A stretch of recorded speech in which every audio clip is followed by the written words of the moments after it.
mga katropa. Katropang Terence, go ahead with the report.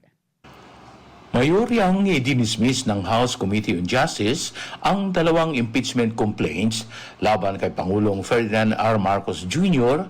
matapos ideklarang kapwa kulang sa sufficiency in substance. Matatandaang nauna ng idineklarang sufficient in form ang mga reklamo, ngunit kahapon, Miyerkules, pinagbobutahan ng komite na pinamumunuan ni Batangas Representative Jerbel Jinky Beatrix Luistro na hindi ito umaabot sa pamantayan ng konstitusyon pagdating sa substance.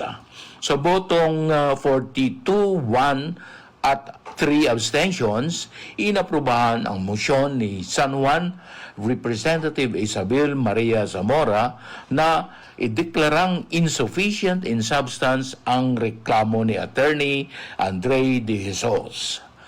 Sumunod na mga botong 7 pabor, 39 tutol, ang nagpasyaring insufficient in substance ang reklamong pinangungunahan ni dating Representative Lisa Masa na inendorso ng Makabayan Bloc. Sinabi ni Luistro na ang mga paratang, kabilang ang di umano'y paglabag sa konstitusyon, graft at betrayal of public trust, ay nakasandig sa espekulasyon at walang direktang ebidensya na nag-uugnay sa Pangulo.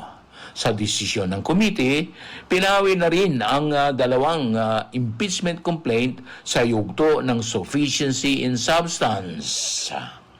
Terence Mordeno Grana nagbabalita para sa Armed Forces Radio, Boses ng Kawal Pilipino.